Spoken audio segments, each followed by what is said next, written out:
11:11 Chapter 3. It's become a lifelong question. The philosophy has been hard to understand. How does love get this sore?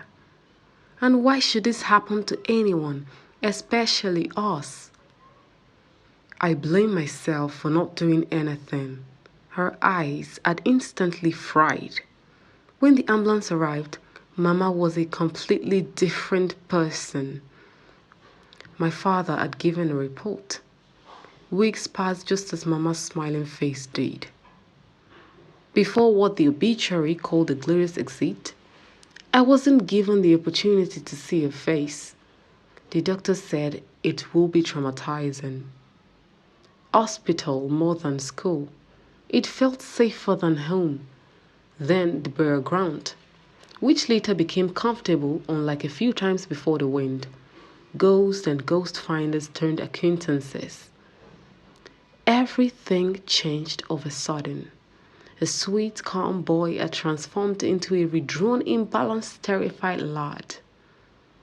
I was scared of my thoughts. The scenes of their fight, her last breath, worsened by my denial of the seemingly rightful experience.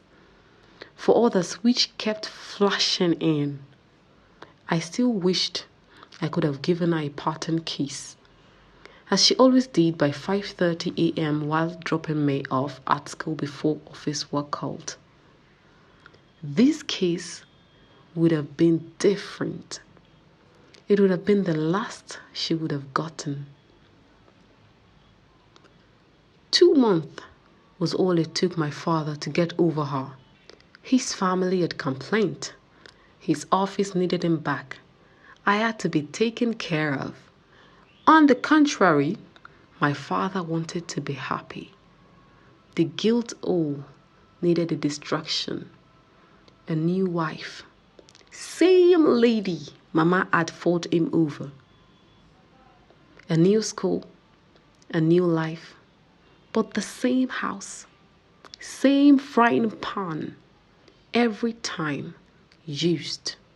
The guilt of not disclosing to the police the true story bit so badly that on one of those occasions, I had overly fried the gold plantain to bronze with the borders of black.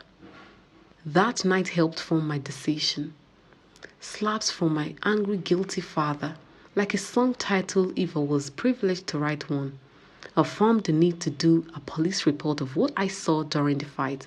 Yet again, debunking his claim of a domestic accident and the report limited at statement stage. 3 months later, life had changed. You could refer to me as an orphan with no offense taken. My father had gotten a life imprisonment sentence to which I didn't give a hoot. Got sacked by his office, cars were retrieved, except for those belonging to Mama. My school had to be changed too. Mama's family were all abroad. Stepmom promised to take good care of me. You'll be fine, everyone said. I got admitted into a government secondary school, beginning from a class I was almost done with and a pool of students I wouldn't have ever imagined in a school at the same time, not to say a class. Promise kept. Daddy's wife took good care of me, sexually, reasoning based on my resemblance to her husband, a victim for sending our sexy boo-boo cute man to jail. 11:11 Chapter 4. I had the height of a 21 years old male and a frame never to sell me out, even my vital parts. Stepmom often make remarks of my genital weight and length and how dissatisfied are, going further to making jokes of its superiority to a sexy boo-boo, which always left us Alibaba January 1st, after having gone several rounds of sex before the pills finally wore out. This was my reality.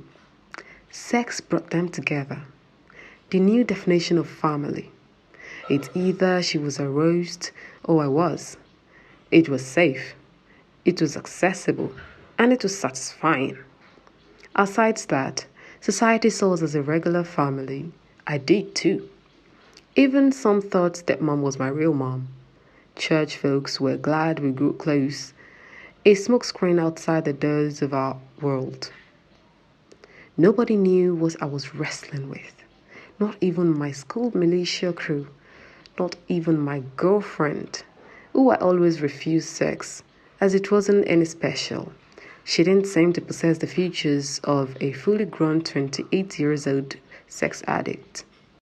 I recall my days in senior secondary school class 3. Senior secondary class 3 surely has the senior dons of different militia crew. The class spanned from A to J. Every class had a don represented. I, Effiong, was in A, an alphabet often perceived as exclusive to the brilliant chaps. I doubled as an overall don in A. People said I was loved for my charm and swag. I don't know what that means. They also said that I was also very respected. You could say feared whenever I chose to ply the violent route. On one occasion, I single-handedly beat up a group no one would ever attempt to deal with. From B to J, I had dealt with them all. One of whom is my cousin. It was a beating constantly remembered every time our paths crossed after church services on Sundays. Now, church didn't do me so much healing. Church for me was a haunting heaven filled with memories of mom. Church was an oxymoron, a smokescreen.